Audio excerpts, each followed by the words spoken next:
ಪುತ್ತೂರು ತಾಲೂಕಿನ ಪ್ರಸಿದ್ಧ ಕಾರ್ಣಿಕ ಕ್ಷೇತ್ರ ಕಾರ್ಪಾಡಿ ಶ್ರೀ ಸುಬ್ರಹ್ಮಣ್ಯ ದೇವಸ್ಥಾನದಲ್ಲಿ ನವೆಂಬರ್ 21ರಂದು ಆರಂಭಗೊಂಡು ಜನವರಿ 7ರ ತನಕ ನಿರಂತರ 48 ದಿನಗಳ ಕಾಲ ಸಂಜೆ ವಿಶೇಷ ರಂಗಪೂಜೆ ನಡೆಯಲಿದೆ.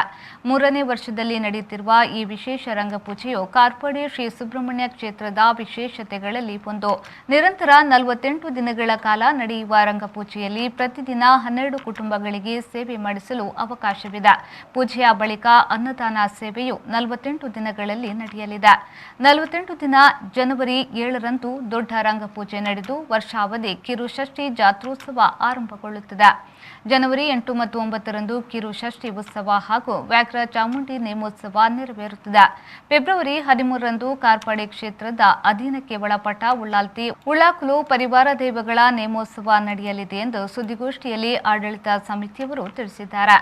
ಪುತ್ತೂರು ತಾಲೂಕಿನ ಪ್ರಸಿದ್ಧ ಕಾರ್ಣಿಕ ಕ್ಷೇತ್ರ ಕಾರ್ಪಾಡಿ ಶ್ರೀ ಸುಬ್ರಹ್ಮಣ್ಯ ದೇವಸ್ಥಾನದಲ್ಲಿ ನವೆಂಬರ್ 21ರಂದು ಆದಿತ್ಯವಾರ ಆರಂಭಗೊಂಡು ಜನವರಿ 7ರ ತನಕ ನಿರಂತರ 48 ದಿನಗಳ ಕಾಲ ಅಂದರೆ ಒಂದು ಮಂಡಲ ಕಾಲ ಸಂಜೆ ವಿಶೇಷ ರಂಗಪೂಜೆ ನೆರವೇರುತ್ತದೆ.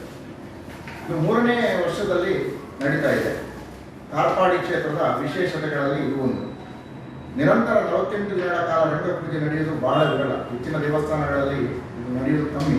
ಆದರೆ ಕಾರ್ಪಾಡಿಯಲ್ಲಿ ನಿರಂತರ 3ನೇ ವರ್ಷದಿಂದ ನಡೀತಾ ಇದೆ. ಕಾರ್ಪಾಡಿ ಶ್ರೀ ಸುಬ್ರಹ್ಮಣ್ಯ ಕ್ಷೇತ್ರ ಭಕ್ತರ ಸಂಕಷ್ಟಗಳನ್ನು ಪರಿಹರಿಸುವ ನಾಗಸುಬ್ರಹ್ಮಣ್ಯ ಕ್ಷೇತ್ರ. ಇದರ ಮೂಲ ಸ್ಥಳ ಬಲ್ಲೇರಿ ರಕ್ಷಿತಾರಣ್ಯ. ಅಲ್ಲಿಂದ ದೇವರಿಗೆ ಪೂಜೆಗೆ ಭಕ್ತರಿಗೆ ಅಥವಾ ಅರ್ಚಕರಿಗೆ ಹೋಗ್ಲಿಕ್ಕೆ ಕಷ್ಟ ಆದ ಸಂದರ್ಭದಲ್ಲಿ ಚಾಮುಂಡಿಯ ಆ ಒಂದು ಕನಸಿನಲ್ಲಿ ಬಂದು ಕೆಳಗೆ ದೇವರು ಬರ್ತೇನೆ ಎಂದು ಹೇಳುವ ಒಂದು ಅನುಜ್ಞೆ ಕೊಟ್ಟು ಕೆಳಗೆ ಬಂದ ಹಿನ್ನೆಲೆ. ಹಾಗಾಗಿ ಅದು ಕಾಲಿಟ್ಟ ಸ್ಥಳ ಹೂವಿನಲ್ಲಿ ಕಾರುಪಾಡಿ ಹೇಳುವ ಕಾರ್ಪಾಡಿ ಅಂತ ಜನತೆ ತಪ್ಪಲಲ್ಲಿ ಈಗ ದೇವಸ್ಥಾನ.